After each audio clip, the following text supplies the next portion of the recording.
Welcome back to the Nest Axis and Allies player. It's Wars of the World. It's the Mexican-American War with Nato at the helm. Take it away, hun. Hello everybody, this is Nato at the Nest with the second half of the 1847 turn of the Mexican-American War. And Mexico only made one attack. It attacked Texas again. Was able to get three good hits, but America has steadily reinforced Texas and kept the pressure on, so America absorbed that on their militia. And then that was combat-wise, that was it for Mexico. They bought cavalry, cannon, and a militia. America, on the other hand, attacked across the board. America went on the offensive in Texas for the first time and counterattacked. And the reason they did that is, as you can see, America loaded up its transports with a sizable army. So America, anticipating that Mexico is going to withdraw those forces, America counterattacked in Texas in order to reduce that army as much as possible, so that way when it's facing the Mexican forces in Mexico City, it's as small as possible. America continuing to advance in the west, with the American cavalry taking the southwest United States, so San Francisco is all that's left of Mexican possessions in the west, minus the Pacific side of Mexico. And like I said, America loaded up its transports and is starting to sail down to Mexico. That cannon that owns Appalachia moved it down to New Orleans. And then America bought another frigate, and then infantry, 2 cavalry, and a cannon in Washington, and then another cavalry in New York.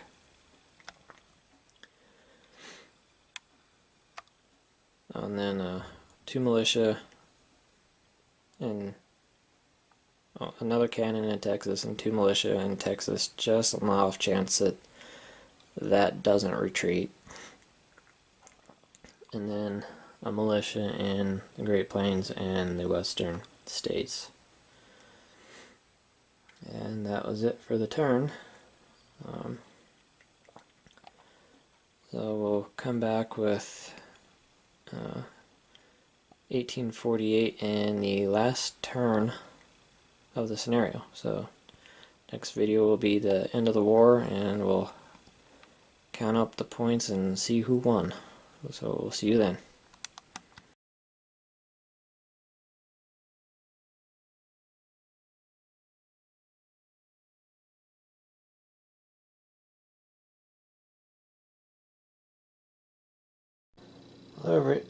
Excuse me. Hello everybody, this is Nato at the Nest with the 1848 turn of the Mexican-American War and the conclusion to the scenario.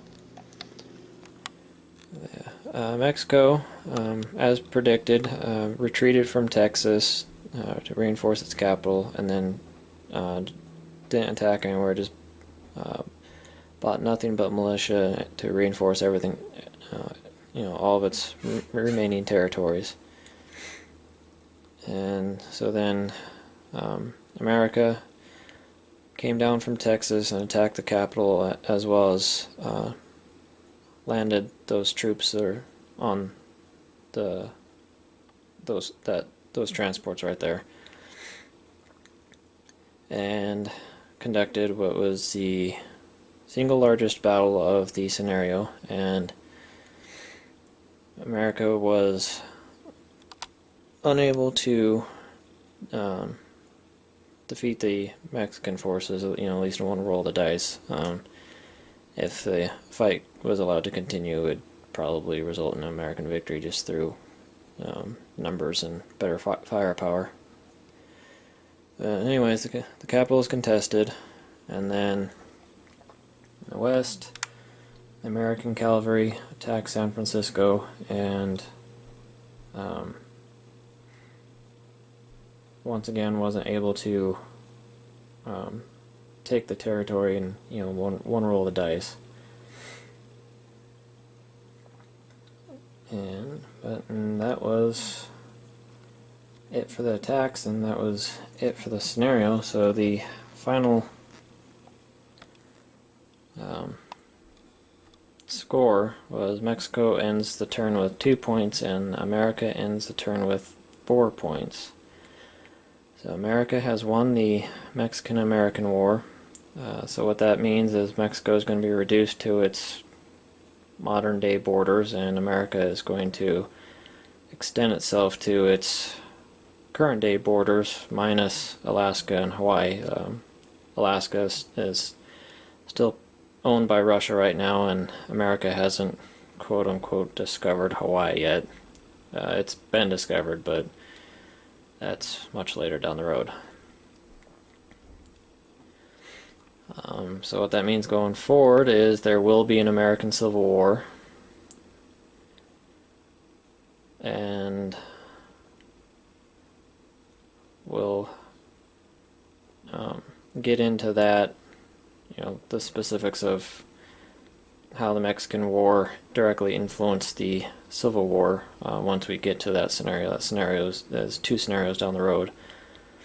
The next scenario is actually the Crimean War, so we'll take a break from North America and we'll head back to Europe, and that will actually be the first scenario that does not involve North America at all. If you remember, 7 years American and Napoleon wars all involved North America in some form or fashion. This will be the first solely European conflict that does not involve North America at all.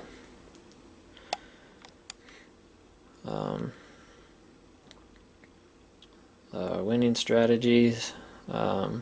America having that flying artillery. America being able to move its artillery with independently without cavalry, I think, was huge or very key to America winning, because that freed up America's cavalry and gave the Americans much more mobility than the Mexicans, and so that allowed America to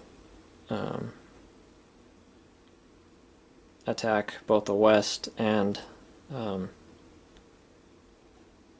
and the South at the same time, and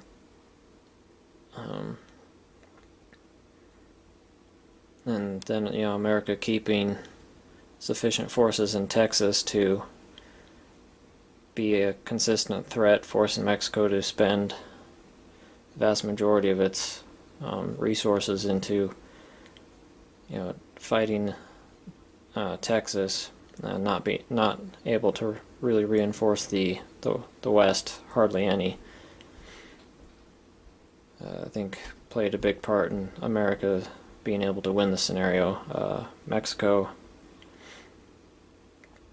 against Mexico is just too much to defend and not enough men and resources to do it with. So I think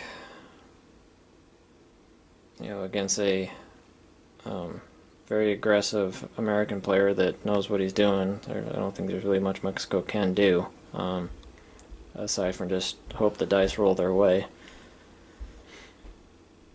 But so that's it for the scenario. As always, if anybody has any ideas or tweaks or constructive criticism, more welcome to leave it in the comments, and we'll take serious consideration of it. So with that, we'll clear the board and move on to the Crimean War. Kind of ironic that everything has followed history so far. I haven't really had any what-if scenarios because everything's followed history so far. So once we finish the series, I think me and Viper will go back and do all the the other outcomes, the other scenarios that didn't happen because of various victories. So don't worry, you'll get to see every scenario and the different outcomes. We'll just like I said, we'll just play through how the dice fall, and then we'll come afterwards. Once we're through, we'll come back and we'll probably do videos on the what if scenarios. You know, the other scenarios that didn't happen. So we'll do an American Revolution where we're fighting the French instead of the British, and so on and so forth. So that being said, thank you for watching, sticking with the series, and we'll come back with the Crimean War. Hey, thanks for watching Axis and Allies players. Don't forget to hit a squat on that like button. If you'd like to see more videos just like this, go ahead and click on our subscribe button. You can view all of our other videos on our playlist right here on Viper and NATO, straight from the nest, coming at you from historical board games, Z-Man Games, Parker Brothers, Hasbro, and Wizards of the Coast. Thanks for watching, guys, and we'll see you on the next round.